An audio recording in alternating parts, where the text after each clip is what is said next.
Welcome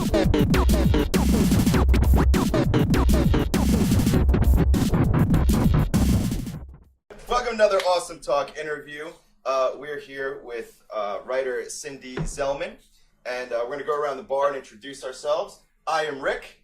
I am Ryan. I am Sarah. And nobody else is here because they're all stupid. Yeah. And we are here with Cindy Zelman. Cindy, how are you? I'm doing okay. And we're here. Sunday, so. Yeah. The long, dark tea time of the soul. And we are here to talk about two things. We're here to talk about the money that you're raising for persecuted gay Ugandans, and we're here to talk about your book. That's correct. Okay. What's the environment like over there? What's happening? Well, Africa, the continent itself, is a really tough place to be gay. Many of the countries have, criminal laws against being gay. But right now, Uganda is probably the worst because they recently passed, at the end of last year, an anti-homosexuality bill that can punish gays for up to life in prison. And even worse, not worse than that, but in addition to that, it punishes people who hire them for jobs, who rent them apartments, families who will not turn them in. So it's not just like a passive law like it might be in some of the other countries where they don't enforce it. It's very much active, promoted, and the people are very scared. Cindy, that's we were watching the video that you posted on the Indiegogo account, and it seems like unreal. Like it can't really be that way, you know what I mean? Like it's. I do. I didn't mean to interrupt you, but I had the same feeling, that you did at first. In 2009, they were proposing to kill the gays bill. Yeah. And they tried to pass that for a couple of years, and they did have international pressure. So they toned it down to a life in prison for aggravated homosexuality, which means if they're caught or even suspected of being homosexuals more than one time in their lives, they can go to jail the rest of their lives. Like Ryan, when you said you can't believe it, when I first started hearing about this anti-homosexuality bill that was going to be passed, because I made friends with some of these people, the Ugandans, the gay Ugandans, and I'm like, oh, come on, it can't be that bad. They can't really do that. And they're like, they're going to do it. I said, the president of your country, he'll never sign it. He said, they're like, that he's going to sign it.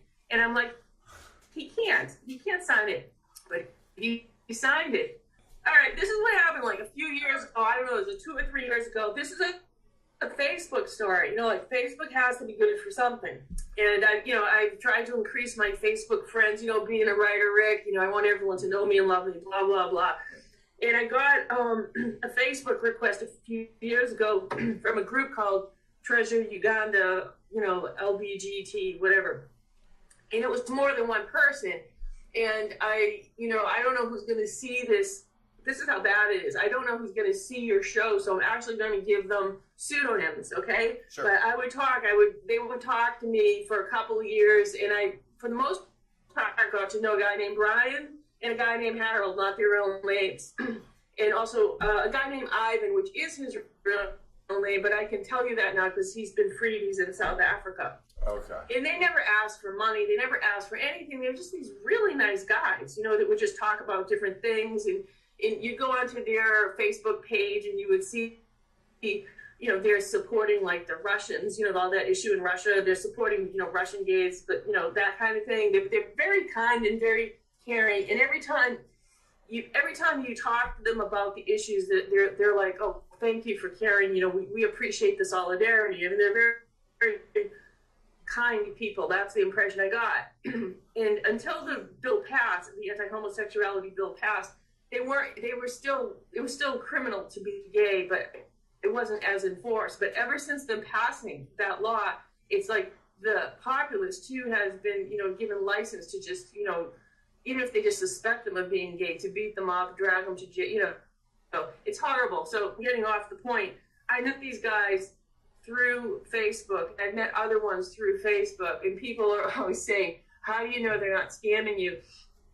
And I say to them, well, I can't be 100% sure, but I'm pretty sure. And I also think that's a very American reaction, you know, to think that people in need are just scamming you. But I've gotten actually very close to a couple of them, and we talk all the time, and they're not like, I mean, I have to help fund them because they have no money. How can they have money if they can't have a job? But once they get to where they're going, for example, in South Africa is really the only country I know of in Africa where it is legal to be gay. The gays are protected, and they will offer refugee asylum to people from Uganda who make it there. So that was a really long-winded answer. I don't know how you're going to edit this. To say, that's not long-winded at all. I mean, that it makes like total sense. That's a wonderful story, actually. Yeah, that's a complete answer. That you can, you know, that you found found the relationship. Give you a little example of something that just happened. Excuse me, 5 minutes before we got online. Oh boy. Brian is the guy I've been closest to. He's much younger than I am.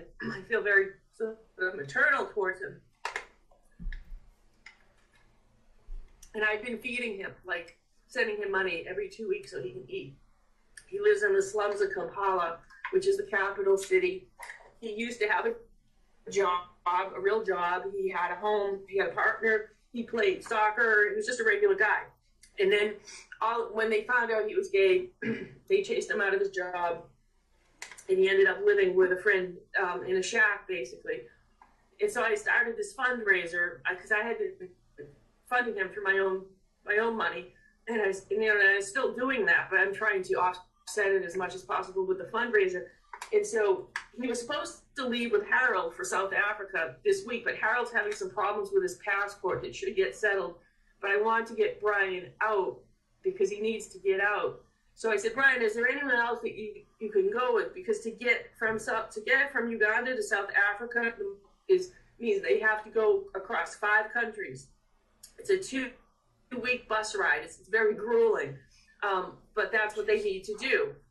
And so he found a guy, I guess a friend of his, and just before you guys call, I don't know if you're familiar with WhatsApp on phones. It's like, you know, a texting type of application. He to talk to about Assiter. Yeah. He said to me that he's preparing to leave, and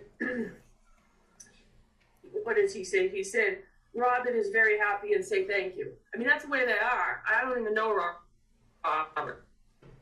But I wanted Brian to have someone to go with immediately, because the longer he stays, the worse it is in terms of spending money just to feed him, as opposed to getting him out of the country to a place where he can start a new life and get a job.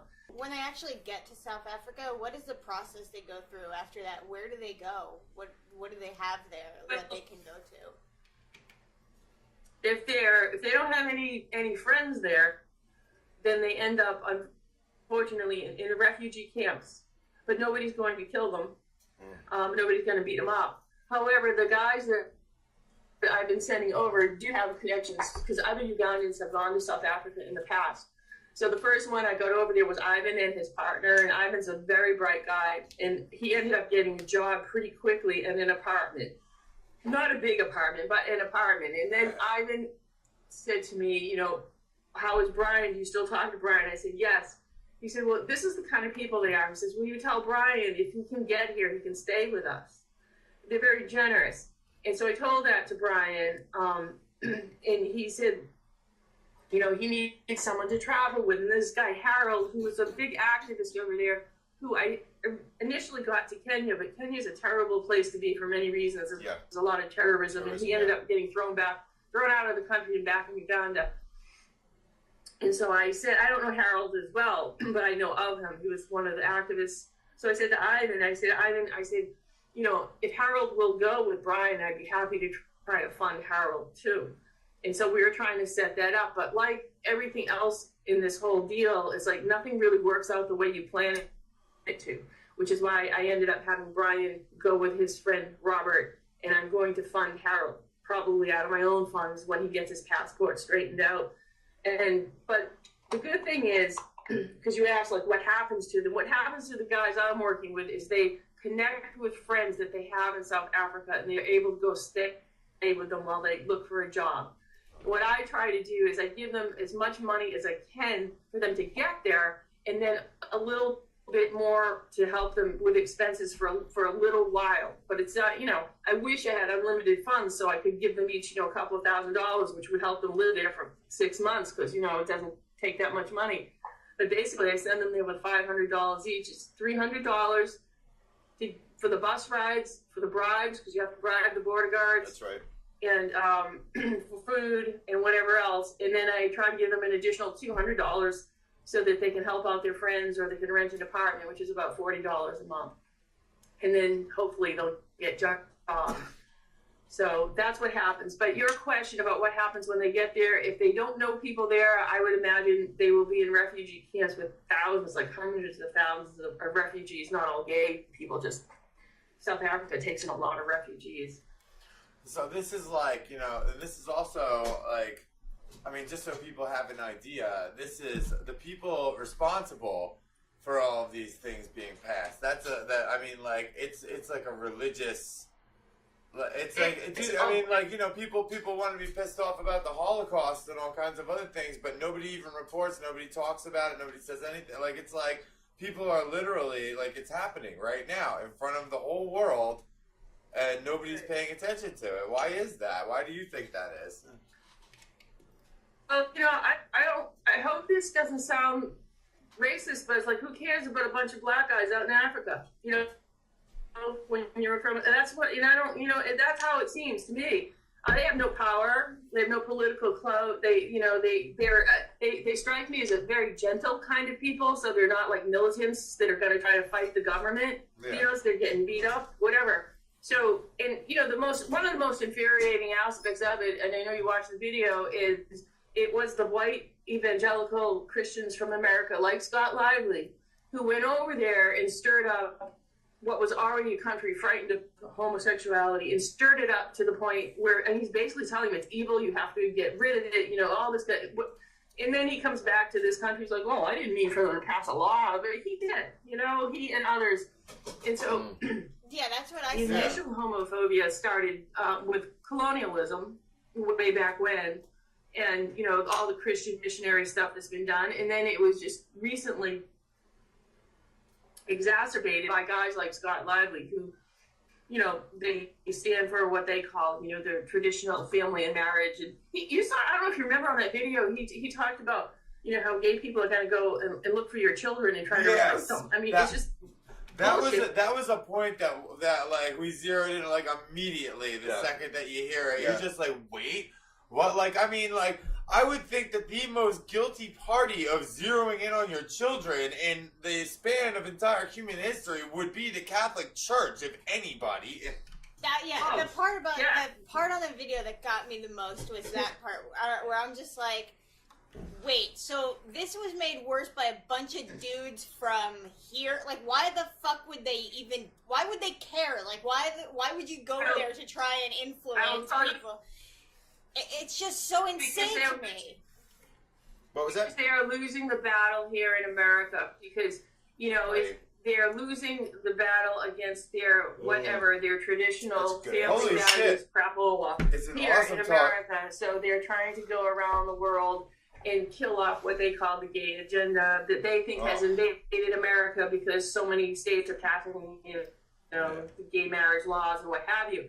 They've lost here. There may still be a lot of states that need to pass those laws or whatever, overcome bans on gay marriage, but they've lost. So they're going around the world to people who are already afraid and don't quite understand what's going on, and they're stirring all that up because they're crazy. That's my answer. They're absolutely insane. That's right. It's just, I was saying, it's like, I can't imagine the ego you have to think that you're so important that other people should die because of what you believed in. Like, it's just such a maniacal way of thinking, and I see it in, like, there's so many things we talk about on the show that, like, that's the underlying problem. It's just this insane ego where this is what I believe, so if you don't believe it, you should just fucking die. Right. It's so crazy. Exactly.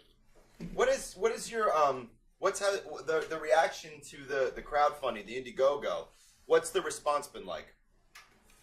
Well, I've gone over the goal, which is great, but I set the goal fairly low because with Indiegogo, it's like if you don't meet your goal, they take 9% of your funding. Right. If you meet the goal, I think they only take 4%. So I set it relatively low because I send these guys off on a shoestring budget. And now I actually have to send 3 of them, so I'm trying to raise another $500, which is still a shoestring budget. But in terms of the reaction, people who have been supportive are very supportive, But I initially thought, what? I have a big Facebook following. I have a big Twitter following. I could get 300 people to send me $5. That would be awesome. But I only got 41 people. Luckily, most of them, sent more than $5, so that I was able to make the goal. The campaign is still on through June 25th, and I really hope to, raise another $500. The Parliament passed the law, and the woman head of Parliament there, whatever her name is, called it a Christmas gift to the people of Uganda that they passed this anti-homosexuality law. And then the tabloids there printed the pictures and the names of the top 200 suspected homosexuals in the country. I saw that. Which, both Harold and Brian had their faces and their names. That's why I'm not telling you their real names, just in case someone from Uganda sees this. Their names were published in this tabloid, and so they can't go anywhere. They can't go anywhere. They can't even pretend they're not, because people will recognize them. And that's why Harold has to get out. That's why Brian had to get out. They really all have to get out. What kills me is that part of the problem over there, and in a lot of places, is they believe, let me go over this sequence of events. Okay, so you have that going on, right? And then the president signs it because the president couldn't get proof that homosexuality was some sort of birth defect. If it was a birth defect, he said, I'm paraphrasing, if it was a birth defect, he said, he wouldn't sign the bill because that wouldn't be fair, right? But so he got together a group of scientists, and they said, well, we can't find proof that it is or it isn't. And he was going to wait for more scientists, but then Obama chewed him out. Obama said, this is really going to affect our relationship, which is really more a hand slap than anything. Yeah. And he got pissed off, the president of Uganda. He said, well, I don't care. We'll work with Russia. And then he signed the bill. Wow. So then there was a parade in March of this year, what they called a pride parade, but not what we call a pride parade here. This was a parade to celebrate the passage of the bill. And according to Brian, who was, in the midst of all of that, he said people were just, they were just given license to beat up anyone that was suspected of being gay. And so they did. Jesus. And people are still being beat up. One guy was just recently beaten with barbed wire, and he's okay. But there was also a raid on Walter Reed Hospital, which is a U.S. funded hospital where a lot of gay people would go for treatment, and people with HIV and everything else. And that was raided, and people were pulled out of there. So it's just what I started to say at the very beginning is that it's not, it's a horrible law. And but it's not just a passive law where, even in the United States, there are still laws against sodomy, but people don't enforce them. I mean, this is a law that is not only enforced, but it's encouraged. The government encourages the populace to go after these people. And it's just, it's almost like pathological because, I've read that the people of Uganda are a relatively nice group of people, and based on the people I talk to, the gay people, I would say that's probably true. But something has been stirred up in this collective consciousness that has turned this into an absolute pathology. And, they're evil. That in their minds, these gay people are just evil. And, once you get to know them, you talk to them, you can't imagine, why would anyone want to hurt these people? Why would you want to hurt these people? It sounds like the most fucking terrifying episode of the Twilight Zone that you could ever see. It really fucking does. And it's just shameful. It's just shameful that that's allowed to, well, not even allowed, but that it was exacerbated, like you said, you know what I mean? It's like, Fox News arrives in Uganda. You know what I mean? Like, it really, and these fucking people who basically were just carrying on. Hey, some people were, I mean, maybe it was a little more militant and radical than other places on the planet, but these fucking people just roll in and, like, they identify the weakness, exploit it, and then leave. And then just leave this wake of disaster in their path. And now you have to try and funnel people out of the country. In your video, that was very well said. When I was putting together the book, I never thought I would be using it for this cause, but one of the, quote, perks of the campaign that I'm running is that if you're willing to donate $12, you get one of these books. And also all the proceeds, royalties from the books goes to helping these people. Of course, the royalties from the books aren't that much, but, $10 here, $20 there helps to feed them, that kind of thing. Right. But to really help use the book to help them is, you go on to the campaign in Indiegogo and you give $12, you get a book. And hopefully the book makes you laugh, even though it's, for such a horrible situation. So I've connected the book with this situation. I also just wanted to add, I know we're almost out of time, but I wanted to add that there are pockets of people like me who are doing things like this. And the reason we do this is because, we're fortunate enough to be able to do this. There aren't a lot of people, especially people like you, that have the means to be able to help in this way. But I'm a little older than you guys are, so I've been able to accumulate a little bit of whatever. And it's like, I'm buying concert tickets, Rick. I'm buying concert tickets here and there because I like music. And I'm thinking, how can I buy concert tickets and watch these people, basically starve to death, malaria, because I live in a horrible area and they can't get a job. It's like, so every time I buy a concert ticket, I'm like, I contribute something to these people because I just can't live with myself.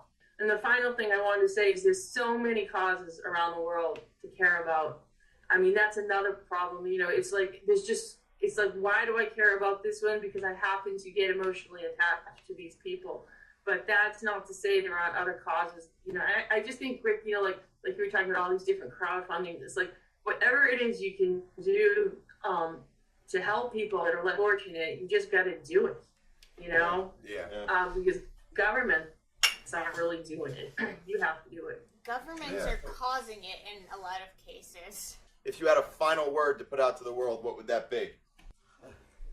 You need to enlighten yourself beyond your own home, beyond your own town, your own state, your own country. Because before I met these people, I wasn't enlightened to that. And now that I've met these people, I can no longer just think in terms of my own life, my own state, my own town, the United States, because it's a world, Sure. And we are,